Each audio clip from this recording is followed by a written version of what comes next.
Has this ever happened to you? I want to lose fat, but I'm lazy.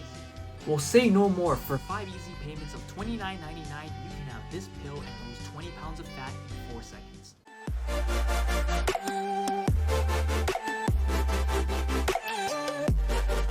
What is up, guys? Austin here. Welcome to the video. Oftentimes when people are struggling to meet their fitness goals, I think the most challenging thing they face is getting started. Everyone thinks you need to make these huge changes overnight to see any progress at all, but I think it is the exact opposite. You want to be making these small changes and gradually improve them over time to see the best results, and these results you're going to be able to maintain over your lifetime rather than just a quick simple fix. Everyone's looking for that quick simple fix with that one pill that can do it all, but sadly it doesn't exist. So today I'm going to be sharing with you guys my top 5 tips on how to lose fat with minimal effort. These might seem small at first, but they will compound and add up and pay dividends when it comes to your calorie deficit.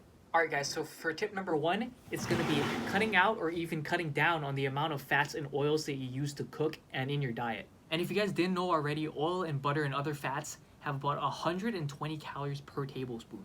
That's about this much for 120 calories. So you can literally save hundreds and hundreds of calories just by cutting out oil or reducing it in your diet. And why waste those calories on something as trivial as a little bit of oil when you can be eating more filling foods? And of course, if you guys have to use oils or fats in your diets, then I recommend either using a cooking spray or light butter or some other lower calorie options. And of course, another thing that I have to mention is that when it says 0 calories on this, it is not 0 calories. Some people hold this down for longer than they can last in bed, and it really bugs me because there is not 0 calories in this. And of course, when it says 0 calories on this, it doesn't actually mean 0 calories. It just means that there are less than 5 per serving, and this is a quarter second of a spray. So I don't know about you, but I don't know who actually uses that for a quarter second. So I just recommend using it for 1 to 2 seconds to keep the calorie count low, and that should be more than enough oil for your non-stick needs.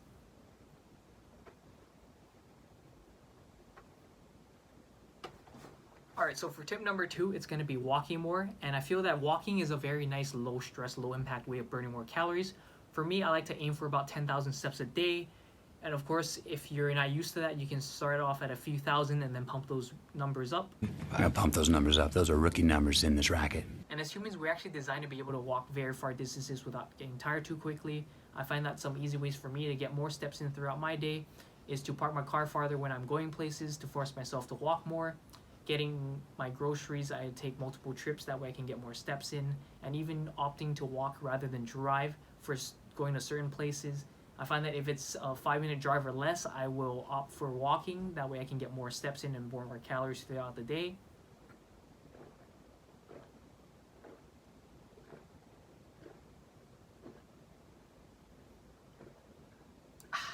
And tip number 3 is going to be drinking more water. Sometimes our body gets confused between hunger and thirst, and a big reason for this is, get ready, this is a huge shocker, there's actually water in food.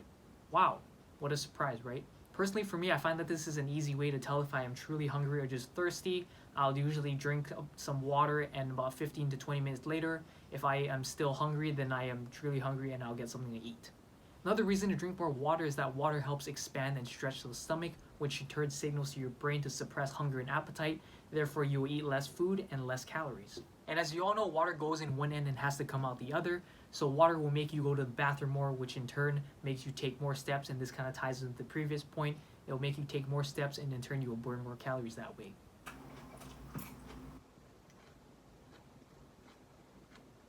So for tip number 4, it's going to be eating low-calorie dense foods. And what this means is foods that are higher in volume that you can eat more of and have lower calories compared to other stuff. This includes stuff like vegetables, fruits, potatoes, diet sodas, egg whites, and etc. That way you can eat more of these foods and achieve the same level of fullness compared to other foods, but still have eaten less calories overall. Another thing is finding lower calorie dense options of your favorite foods and substituting them into your diet. That way you can both satisfy your cravings and be able to maintain a calorie deficit. For me, that is brownies. I was able to find this online recipe for protein brownies, and I have never looked back ever since. I've never had a normal brownie, and I still am able to satisfy my cravings for brownies and still be able to follow my fitness goals. And that is one of the things I heavily support, is a diet that you can enjoy, stick to, and is non-restrictive.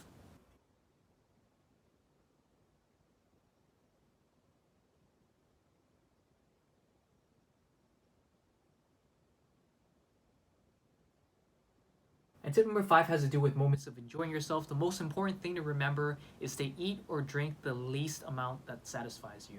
An example of this is if it takes you 3 shots to have a good time, then why would you have to take 10 to black out? And I used to be guilty of this mindset myself too. I used to have an all or nothing mentality. Whenever I had a little bit of junk food, I would tell myself that I quote unquote screwed up, and I would binge and eat 10 times more than I had to, and there was just no balance at all. And one of the things I had to accept was that to achieve true balance, you need to have moments of imbalance. You're definitely allowed to treat and enjoy yourself while achieving your goals at the same time. Do not feel guilty about it. It is better to have 2 brownies here and there than to have a binge and eat 2 tubs of it on the weekends.